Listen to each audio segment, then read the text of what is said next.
నమస్తే, very good morning. This is Manoj. Today news పేపర్లో వచ్చినటువంటి ప్రధాన అంశాలపై చర్చించే ముందు మనతో పాటు సీనియర్ జర్నలిస్ట్ అనలిస్ట్ బండా రామ్మోహన్ రావు గారు జాయిన్ అవుతారు. రామ్మోహన్ రావు గారు, గుడ్ మార్నింగ్. నమస్తే రామ్మోహన్ రావు గారు. Very good morning. నమస్తే. రైట్, ముందుగా ఈనాడు దినపత్రిక తీసుకుందాం. ప్రధానంగా ఈనాడు పేపర్లో మనకు హైలైట్ అవుతున్నాయి. వైజాగ్లో రాష్ట్రపతి ద్రౌపది ముర్ము వైజాగ్లో గౌరవ వందనం స్వీకరిస్తున్న యుద్ధ నౌకలు మనం చూస్తున్నాం. ఐఎన్ఎస్ సుమేధలో ప్రయాణిస్తూ యుద్ధ నౌకల గౌరవ వందనాన్ని స్వీకరిస్తున్న రాష్ట్రపతి ద్రౌపది ముర్ముతో పాటు ఏపీ సీఎం చంద్రబాబు నాయుడు, అలాగే చిత్రంలో గవర్నర్ అబ్దుల్ నజీర్, ఇక navy chief admiral Dinesh Kumar Tripathi, ప్రధానమైనటువంటి నాయకులందరూ అక్కడ పాల్గొన్నారు. ఈ వార్తను మనం చూస్తున్నాం. నౌకాదళం మన బలం, సముద్రాలతో భారతది సుదీర్ఘ అనుబంధం, 71 యుద్ధ నౌకల నుంచి గౌరవ వందనం స్వీకరించారు నిన్న వైజాగ్లో.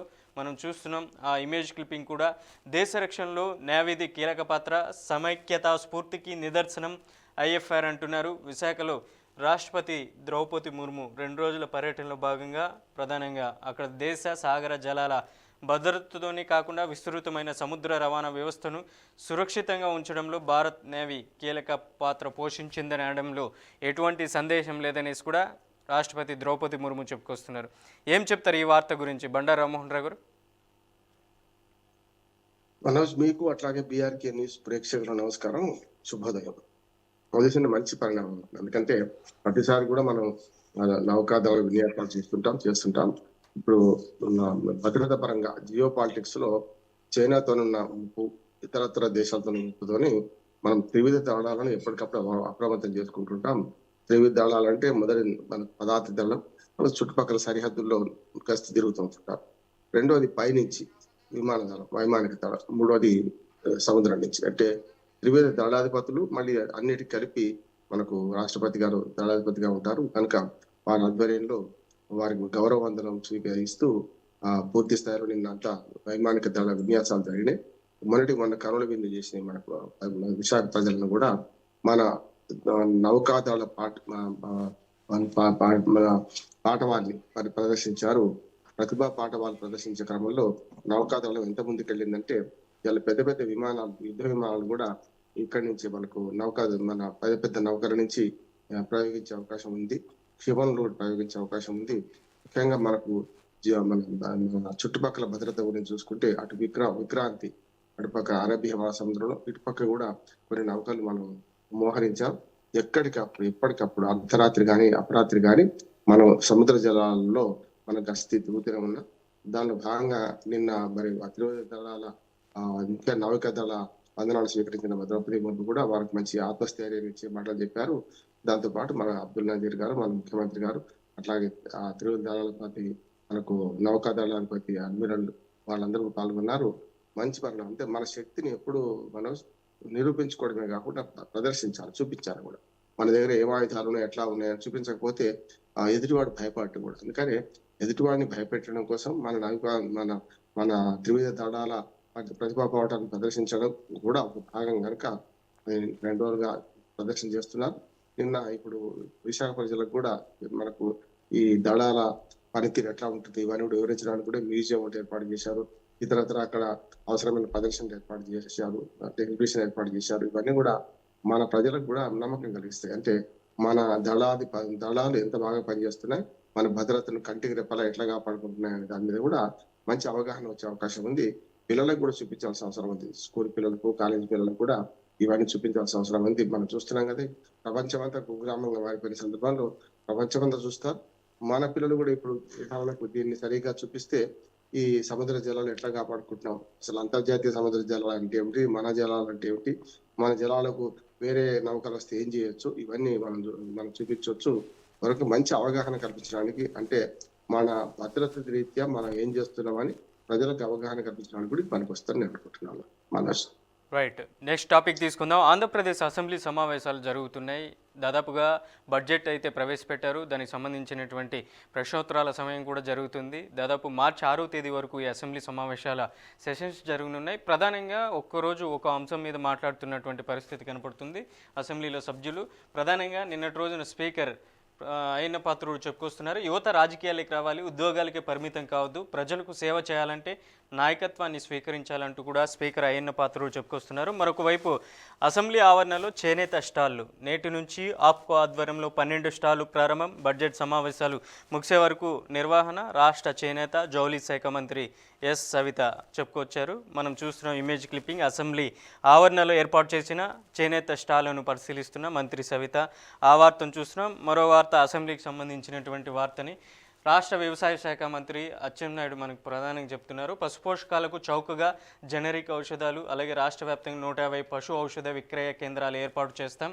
గ్రామస్థాయి గొర్రెల పెంపక సహకార సంఘాల ద్వారా ఈ కేంద్రాల నిర్వహణ. వ్యవసాయ శాఖ మంత్రి కింజరపు అచ్చెన్నాయుడు కీలకమైనటువంటి విషయాలు వెల్లడించారు అసెంబ్లీలో. ప్రధానంగా ఇంకో వార్తను చూస్తున్నాం. పంచాయతీరాజ్ సవరణ బిల్లుకు ఆమోదం. ఏడాదిలో 4 సార్లు ఓటు హక్కు నమోదుకు అవకాశం. శాసనసభలో ప్రవేశపెట్టిన మంత్రి కందుల దుర్గేష్ ముక్త కంఠంతో స్వాగతించిన సభ్యులు.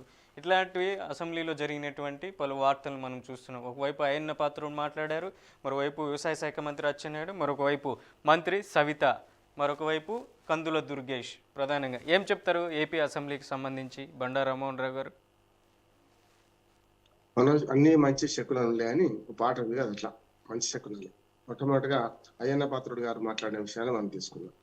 అయ్యన్న పాత్రుడు గారు యువకుడుగా ఉన్నప్పుడు అప్పుడు లైబ్రరీ శాఖ మంత్రిగా ఉండేవారు. ఆయన నాకు పరిచయం అప్పుడే. ఆయన ఇప్పుడు ఉమ్మడి ఆంధ్రప్రదేశ్ లో దాదాపు 40 ఏళ్ళ క్రితం అనుకుంటాను, నేను మా ఊరు సర్పంచ్గా ఉండేవాడిని. అప్పుడు మాకు లైబ్రరీ లేకుండే, మన గ్రామ గ్రంథాలయం లేకుండే. వెంటనే మేము ఒక వినతి పత్రం ఇయ్యగానే ఇంకో దగ్గర గ్రామ గ్రంథాలయం శాఖ గ్రంథాలయం మారితే అక్కడికి ఇనాగ్రేషన్కి వచ్చారు ఆయన.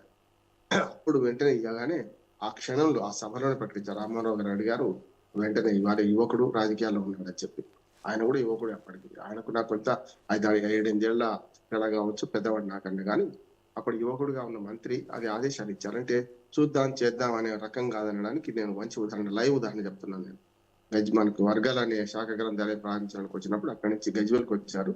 అయ్యా, అక్కడ శాఖ గ్రంథాలయం ప్రారంభించారు కదా, గ్రామ గ్రంథాలయం తీసేశారు కదా, మరి అది ఎక్కడ ఇస్తారు, మాకే ఇవ్వండి, మా తాలూకాలో మా నియోజకవర్గంలో అని చెప్పి నేను తీసుకోవడం జరిగింది. మా ఊళ్ళో అప్పుడే వారి ద్వారానే మనకి శాఖ మన గ్రామ గ్రంథాలయం ప్రారంభించుకున్నాం. అంటే ఎట్లా ఉంటదంటే ఇవన్నీ మనకు అవసరమైన విషయాలను వెంటనే రాజకీయ నాయకులు స్పందించడం ఉంటుంది. అందుకని ఆయన ఆవేదన ఏంటంటే ఇప్పుడు యువత రాజకీయాలు వస్తాయి. నిజమే కదా. ఇప్పుడు తెలుగుదేశంలో చూడండి, అంత వృద్ధ జంబుకాలు అయిపోయారు కదా. నేను ఒక రకం చెప్పానంటే ఎన్టీ రామారావు గారు పార్టీ పెట్టినప్పటి నుంచి ఉన్నవాళ్ళు, తర్వాత చంద్రబాబు నాయుడు గారితో కలిసి వచ్చిన వాళ్ళు తప్ప చాలా వరకు పాత వాళ్ళందరూ నాయకులందరూ మరి పెద్దవాళ్ళు అయిపోయారు, వయసులో పెద్దవాళ్ళు. వయసు పెరగడం సహజం కాదు, ఆయుష్ తరుగుతుంది, వయసు పెరుగుతుంది. అటువంటి అప్పుడు కొత్త తరం రాకపోతే, కొత్త రక్తం రాకపోతే, కొత్త తరం రాకపోతే కొత్త నీళ్లు పాత నీళ్లు కలిసి పారాలి. పాత నీళ్లు అట్లాగే ఉంటే స్టాగ్నేట్ అవుతాయి. కనుక యువత రాజకీయాలకు రాకపోవడం మంచిది కాదని ఆయన అన్నారు. చాలా మంచిది అంటారు. ఎందుకంటే అట్లా వచ్చిన వాళ్ళకి వీళ్ళందరూ కూడా. అట్లాగే ఇంకోటి ఏంటంటే, ఎప్పుడైతే రాజకీయాల పట్ల యువతకు కానీ తల్లిదండ్రులకు కానీ ఏహ్య భావం ఉంది. ఇప్పుడు వీళ్ళు చేసిన వాళ్ళు ఉన్నట్టున్నారు. అంటే ఎందుకు రావడం లేదు, రావడం మంచిది, ఆహ్వానించాలి, బాగానే ఉంది. ఎందుకు రావడం లేదు రాజకీయాలకి, మీ గొడవలు చూసిన తర్వాత, మీ అసెంబ్లీ ఏర్పాటు చూసిన తర్వాత, ఇట్లాంటి పనులను చూసిన తర్వాత, డబ్బులు మద్యం రాజకీయాలు చూసిన తర్వాత ఎవరైనా రాజకీయాలు రాగలుగుతారా అంటే వస్తున్నారు. ఇప్పటికి కూడా మనం చూసాం, తెలంగాణ మున్సిపల్ ఎన్నికల్లో అద్భుతమైన యువత ముందుకు వచ్చింది. అట్లాగే మనకు సామాజిక చైతన్యం కూడా వెలువరిసింది. 55% పైగా 60% దాకా బీసీలు ఎన్నికయ్యారు. అట్లానే ఆంధ్రప్రదేశ్ లో కూడా చూసుకుంటే మరి ఇప్పటి అసెంబ్లీ ఎమ్మెల్యేలలో మొట్టమొదటిసారి ఎన్నికైన వాళ్ళు చాలా మంది ఉన్నారు. అది కూడా మంచిది కదా. అందుకనే ఏమంటే యువత రాజకీయాలకు వస్తున్నారు, కానీ వారసత్వంగా వచ్చే యువత ఎక్కువైతున్నారు. మామూలుగా ఎలాంటి రాజకీయ వారసత్వం లేకుంటే ఎంట్రీ కష్టం అవుతుంది. వారసత్వ రాజకీయాలలో వారసత్వంగా వచ్చిన యువత ఖచ్చితంగా కొంత వాళ్ళకి ఎంట్రీ ఈజీ అవుతుంది, కానీ నిరూపించుకోవడం వాళ్ళ కష్టం. నిరూపించుకున్నప్పుడు మాత్రం నిలబడతారు. కానీ మామూలుగా బయట నుంచి వచ్చే యువతను, వారసత్వం లేని యువతను ఆదరించాలంటే చాలా కష్టం ఉంది. కనుక ఇవన్నీ ఆలోచించాలి. ఎందుకు రాజకీయాలకు రాలేకపోతుంటారు యువత అనేది ఆలోచన చేస్తే అప్పుడు రప్పించడానికి అవకాశాలు చూడవచ్చు. నెంబర్ 1. ఇక మిగతా అంతే. పంచాయతీరాజ్ చట్టంలో గతంలో అంటే యాక్చువల్గా ఉన్నదే కదా, చట్టాలను సవరించారు. ఇప్పుడు దేశ ఎన్నికల జాబితా ఒకటే తయారవుతుంది. అది సంవత్సరానికి 4 సార్లు, అంత కొత్తగా అవసరం లేదు. దాన్ని కూడా పంచాయతీ దాంట్లో కూడా సవరిద్దామని చేశారు, అది ఒక సవరణ చేశారు, అది మంచిది అంటున్నాను.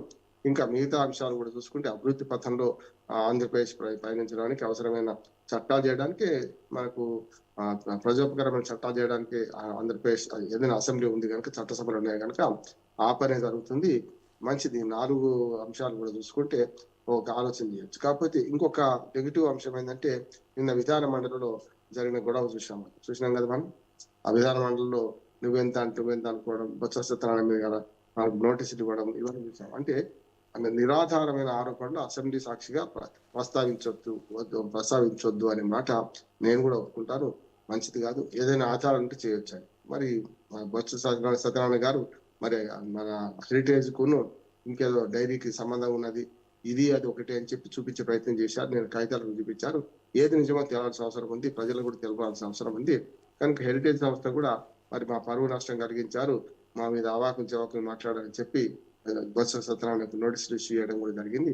ఈ 2 విధాన మండలి విధానసభలో చూసుకుని విధాన మండలిలో కొంచెం గొడవ జరిగింది. విధానసభ సజావుగా సాగడానికి కారణం ఏంటంటే అక్కడ ప్రతిపక్షం రావడం లేదు. 11 మంది అసలే రావడం లేదు కదా. అప్పుడెప్పుడు మొన్న అసెంబ్లీ మొదలైన నాడు వస్తే మళ్ళీ ఇప్పటిదాకా రాలేదు. ఇక్కడ సజావుగా జరగడానికి అవతల ప్రతిపక్షం లేదు. బ్యాలెన్స్ అంటే ఒకటే చేతితో చప్పట్లు కావు కదా, ఇటు రెండో చేయి చప్పట్లు ఉన్నాయి కనుక విధాన మండలిలో హాట్ చర్చలు జరుగుతున్నాయి. అవకాశం ఇవ్వని వీళ్ళు, అవకాశం ఇవ్వని వాళ్ళు. మొత్తం మీద ఏదైనా సరే చట్టసభలు ప్రజోపకరమైన మన సమస్యలు ప్రస్తావించాలి. దానికి తగ్గ చట్టాలు చేయాల్సిన అవసరం ఉంది. అదే చేస్తున్నాను.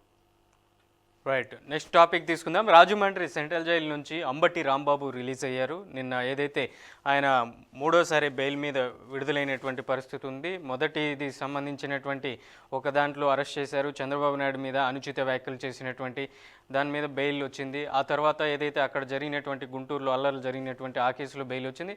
తాజాగా సంక్రాంతికి సంబంధించినటువంటి లక్కీ డ్రా కేసులో కూడా అంబటి రాంబాబు నిన్నటి రోజున సాయంత్రం 5 గంటల సమయంలో ఆయన బెయిల్ పైన రిలీజ్ అయ్యి వచ్చారు. బయటికి వస్తూ ప్రధానంగా కొన్ని కీలకమైనటువంటి వ్యాఖ్యలు చేశారు. అన్నిటికీ దేవుడే సమాధానం చెప్తాడంటూ అంబటి రాంబాబు ఇలాంటి వ్యాఖ్యలు చేశారు. మరొక వైపు ఏదైతే ఎన్ని రోజులైనా జైల్లో పెట్టుకొని కానీ నేను ఉండగలుగుతాను, ఎన్ని కేసులైనా బనాయించని, కాకపోతే రేపు అనేది మా రోజు ఉంటుంది అంటూ కూడా అంబటి రాంబాబు కీలకమైనటువంటి స్టేట్మెంట్ ఇచ్చారు. మరొకవైపు వైఎస్ఆర్ కాంగ్రెస్ పార్టీకి సంబంధించినటువంటి మరో వార్తను కూడా చూద్దాం. మాజీ సీఎం వైఎస్ జగన్మోహన్ రెడ్డి ఇవాళ మధ్యాహ్నం 2 గంటలకు మీడియా సమావేశాన్ని ఏర్పాటు చేయనున్నారు. ప్రధానంగా ఏదైతే ఇప్పుడు జరుగుతున్నటువంటి సామాజికంగా ఉన్నటువంటి ప్రస్తుతం జరుగుతున్నటువంటి అంశాలు, అలాగే అసెంబ్లీ సెషన్స్లో జరుగుతున్నటువంటి శాసనమండలిలో హెరిటేజ్కి సంబంధించినటువంటి ఇందాపూర్ డైరీ గురించి, అలాగే మరొకవైపు జరిగినటువంటి మదన్పల్లో ఏదైతే బాలికకి సంబంధించినటువంటి దారుణ హత్య గురించి కూడా లాండ్ ఆర్ ప్రాబ్లం కూడా ఇక్కడ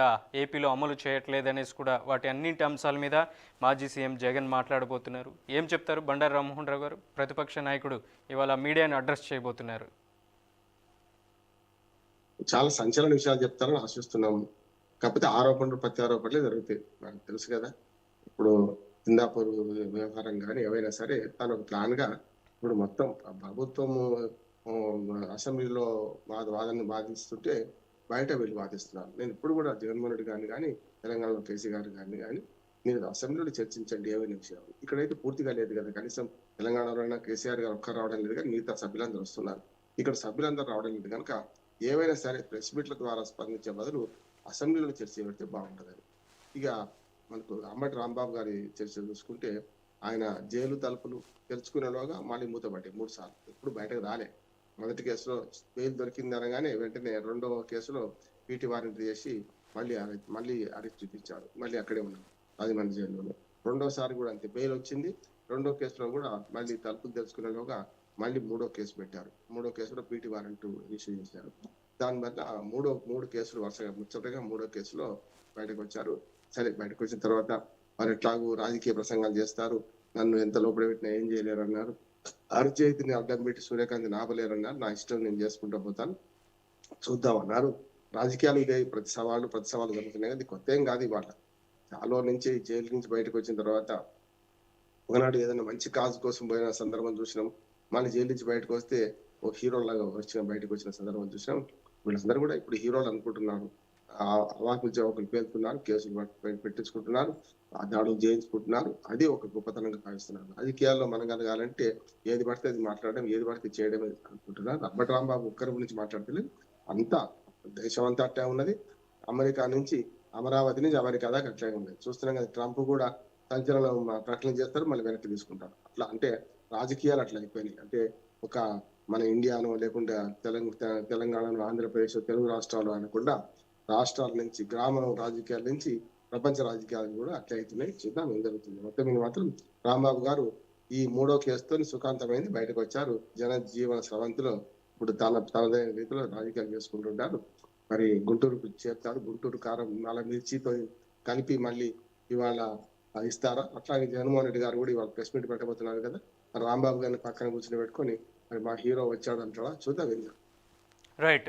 నెక్స్ట్ మదన్పల్లికి సంబంధించినటువంటి ఐటెం తీసుకుందాం. ప్రధానంగా బాలిక రిషిక ప్రియ దారుణ హత్యకు గురైనటువంటి నేపథ్యంలో ప్రధానంగా పోస్ట్మార్టం పూర్తయింది. అలాగే అక్కడ ఉన్నటువంటి కుటుంబ సభ్యులు కూడా అప్పచెప్పినటువంటి పరిస్థితి ఉంది. అంత్యక్రియలు కూడా నిర్వహించారు. భారీగా చిన్నారికి తుది వీడ్కోలు కూడా పలికారు. మరొక వైపు ఆ కేసు నిందితుడికి సంబంధించినటువంటి అతను కూడా సూసైడ్ చేసుకున్నటువంటి పరిస్థితి ఉంది. పెద్ద ఎత్తున నినాదాలు, ఒకవైపు రాస్తారోకులు, ప్రజా సంఘాలు కూడా రోడ్ల మీదకు వచ్చినటువంటి పరిస్థితి ఉంది. ఈ రాష్ట్రంలో లా అండ్ ఆర్డర్ ప్రాబ్లం ఉందా? పోలీసులు ఇంతకు అక్కడ ఉన్నటువంటి ఏదైతే జరుగుతున్నటువంటి మహిళల పట్ల అఘాయిత్యాలు, అత్యాచారాల పట్ల జరుగుతున్నటువంటి పరిస్థితుల్లో ఎటువంటి సెక్యూరిటీ లభిస్తుంది? మహిళలు బయట తిరగాలంటేనే భయపడుతున్నటువంటి పరిస్థితి ఉంది. చిన్నపిల్లలు చాలా ఏదైతే చిన్నపిల్లల విషయంలో కర్కశంగా క్రూర మృగాలుగా తయారవుతున్నటువంటి పరిస్థితి ఉంది. ఇట్లాంటి వారి పట్ల రాబోయే రోజుల్లో ఎటువంటి చట్టాలు రావాలి? ఇప్పటికే చాలా వరకు దిశ చట్టం లాంటి వచ్చినటువంటి పరిస్థితి కూడా ఉంది. అయినా ఉన్నటువంటి మృగాల తీరు మారట్లేదు. ఏం చెప్తారు బండారు రామ్మోహన్ రావు గారు ఈ అంశానికి సంబంధించి? మనోజ్, ఈ మాట కొంచెం కర్కశంగా ఉన్నా సరే నేనేమంటున్నానంటే ఇంటికో పోలీసులు పెట్టినా కొన్ని ఆగవు, స్పష్టంగా చెప్తాను. ఎందుకంటే శాంతి భద్రతలు అనే విషయంలో ఎక్కడికక్కడ ప్రతి సందులో కూడా మనం చంద్రబాబు నాయుడు లేకపోతే జగన్మోహన్ రెడ్డి నిలబడి లేడు కదా, పోలీసు కూడా అంతే. అందుకని ఏమంటున్నానంటే ప్రజల్లో అవగాహన రావాలి. ముఖ్యంగా ఈ నేరస్తుడు ఎవరైతే ఉన్నారో చాలా మందికి ఇప్పుడు ఈ కేసు జరగగానే చాలా పెద్ద ఎత్తున ఆందోళన చెందింది. మనందరం కూడా ఆందోళన పడ్డాం. చిన్నారి పాపం 7 ఏళ్ల పిల్లను ఆ రకంగా చేయడం తప్పు. కానీ వెంటనే చాలా మంది డిమాండ్ ఏమొచ్చింది, వీళ్ళని ఎన్కౌంటర్ చేయండి, పట్టుకోండి, ఎన్కౌంటర్ చేయండి అన్నారు. దానికి కారణం ఏంది? చట్టపరంగా శిక్షించే అవకాశం లేనప్పుడు నిన్న చూసాం కదా, ప్రత్యక్ష కేసులో ఎన్నేళ్లకు న్యాయం జరిగింది? 24 ఏళ్ల తర్వాత న్యాయం జరిగింది. చూసాం కదా, 24 ఏళ్ల తర్వాత 2 సంవత్సరాల శిక్ష. ఇప్పటికీ సిద్ధార్థ రెడ్డి దొరకలేదు కదా. అంటే ప్రజలకు మెల్లమెల్ల కోర్టుల మీద పోలీసుల మీద నమ్మకం పోతుంది. దానివల్ల ఇవన్నీ వస్తాయి, ఇవన్నీ డిమాండ్స్ వస్తాయి అంటారు. వాళ్ళ తప్పు కాదు, ప్రజలకు తప్పు కాదు. కాకపోతే రేప్ చేసిన వాడు కూడా చనిపోయాడు. ఈ మధ్యన ఈ పోక్సో కేసులు మీరు అన్ని చట్టాలు పకడ్బందీగా, యాజ్ అడ్వకేట్ చెప్తున్నాను, చట్టాలు పకడ్బందీగా ఉన్నాయి, అన్ని రకాల చట్టాలు పకడ్బందీగా ఉన్నాయి. కానీ మరి చేసేవాడు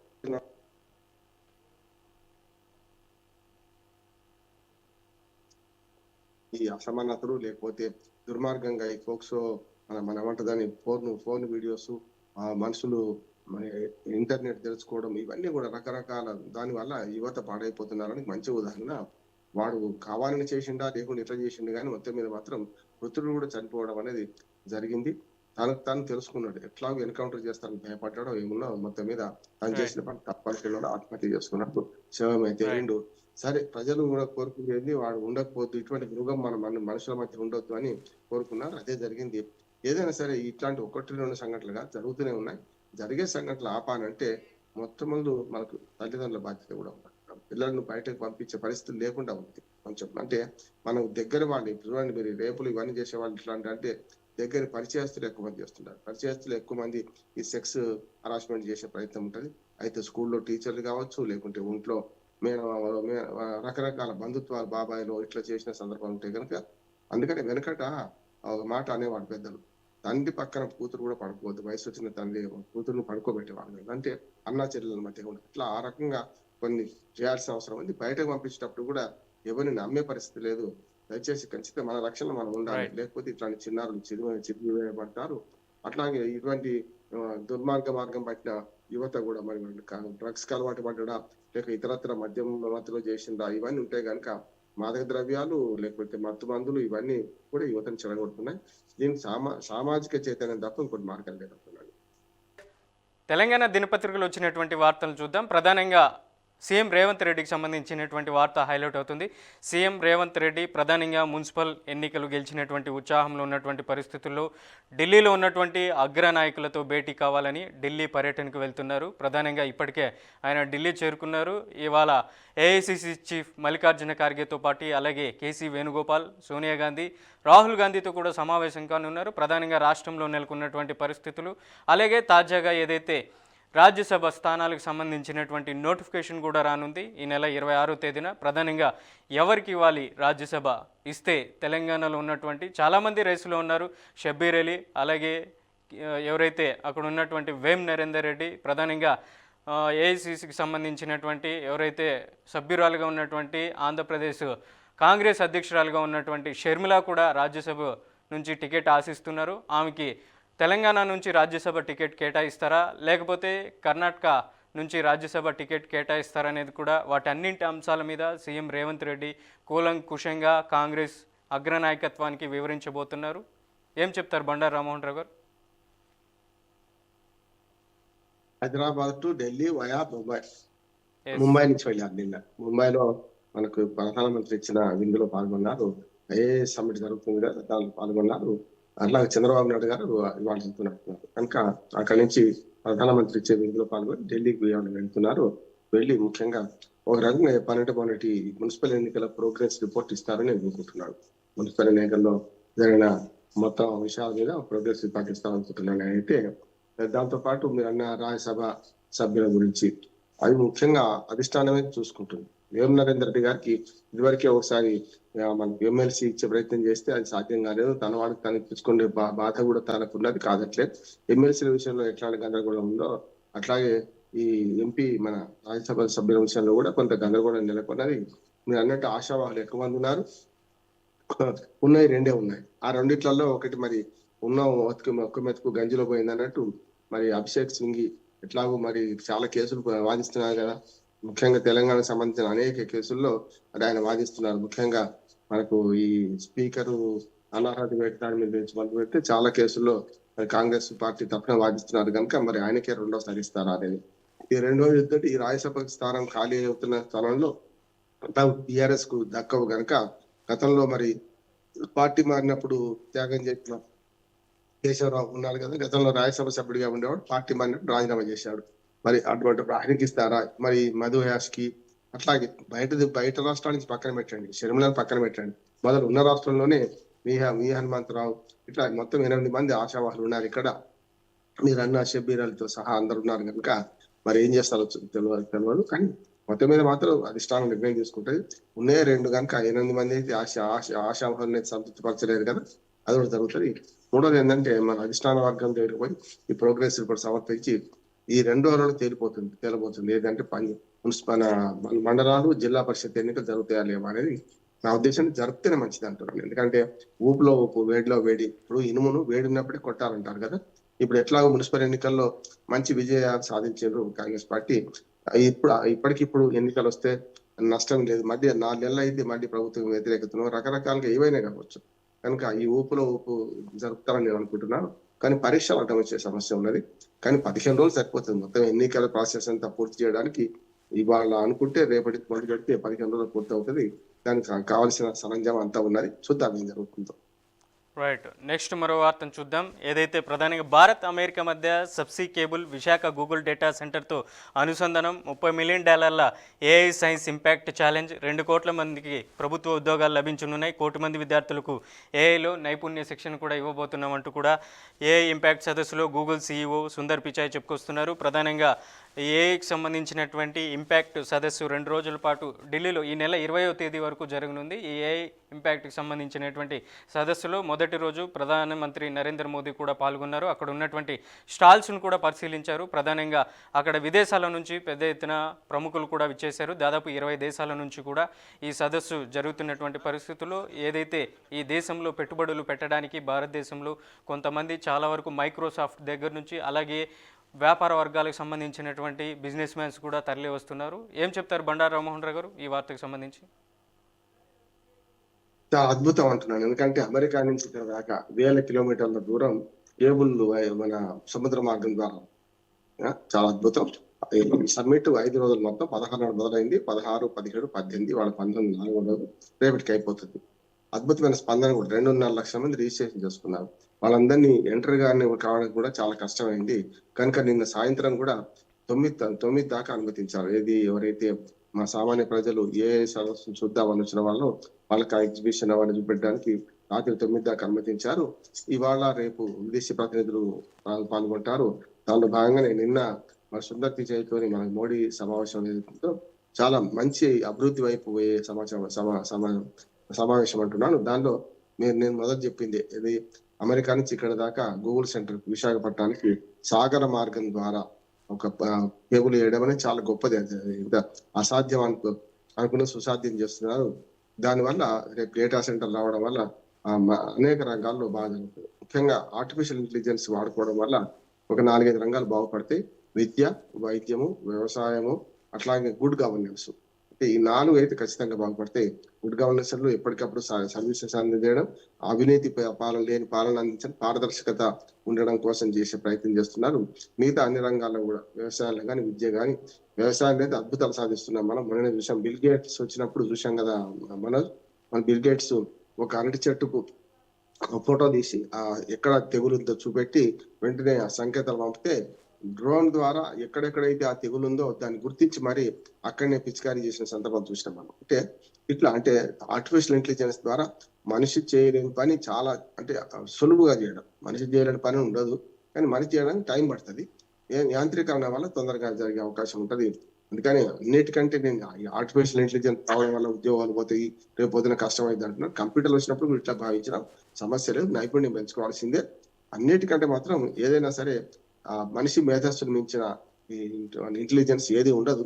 కానీ మనిషి మేధస్సుతో తయారు చేసిన ఇంటెలిజెన్సే కనుక ఇది ఆర్టిఫిషియల్ ఇంటెలిజెన్స్ వాడుకోవాలి. దీన్ని లోక కళ్యాణానికి వాడుకోవచ్చు, వినాశనానికి వాడుకోవచ్చు. అందుకనే దాని తప్పు కాదు. ఎప్పుడు కూడా మనం కత్తితో కూరగాయలు కోయచ్చు, మెడకాయలు కోయచ్చు. కోసే వాడికి తప్పు. అంటే కత్తి తప్పు కాదు, కత్తి కోసే కూడా ఉంటుంది. కత్తి దాన్ని ఎట్లా ఉపయోగించుకుందాం అనే దాన్ని బట్టి ఉంటుంది. కనుక ఆర్టిఫిషియల్ ఇంటెలిజెన్స్ వల్ల నష్టాలు ఉన్నాయి. రేపు పొద్దున మన మానవ విలువలు పోతాయి అనే ఒక ఆందోళన అవుతుంది. రెండోది కూడా ఉద్యోగాలు పోతాయి అనే మాట వస్తుంది. కానీ ఏమంటారంటే చెప్పాను కదా, ఇప్పుడు ఇవాళ కంప్యూటర్ రాకముందు ఓ రకంగా ఉండే, కంప్యూటర్ వచ్చిన తర్వాత మన ఉద్యోగాలు వచ్చినాయి పోయినాయి అంటే సంధికాలంలో కొంత ఉంటుంది, సమస్య లేదు. సంధికాలంలో మనుషులు తక్కువ అవుతారు, మానవ శ్రమ తక్కువ అవుతుంది, కొన్ని ఉద్యోగాలు పోతాయి. కానీ దాని తగ్గట్టుగా శ్రమ మన టెక్నాలజీ నేర్చుకోవడం చేస్తే తప్పక మళ్ళీ ఆర్టిఫిషియల్ ఇంటెలిజెన్స్ కూడా లక్షలాది ఉద్యోగాలు వస్తాయి. అందుకనే ఆ విషయం సుందర్ పిచాయ్ చెప్పారు. మరి ఎంతమంది లక్షల ఉద్యోగాలు వస్తాయి, ఏ రకంగా చూశారు కనుక మంచి పరిణామం అంటున్నాను నేను. రైట్, బండారు రామ్మోహన్ రావు గారు ఇవాళ న్యూస్ పేపర్లో వచ్చినటువంటి అంశాలపై విశ్లేషణ అందించినందుకు ధన్యవాదాలు. Thank you so much. Right, ఇది ఇవాళ ది ఫస్ట్ స్టేషన్. రేపటి ఫస్ట్ స్టేషన్లో మళ్ళీ కలుద్దాం. చూస్తూనే ఉండండి బీఆర్కే న్యూస్.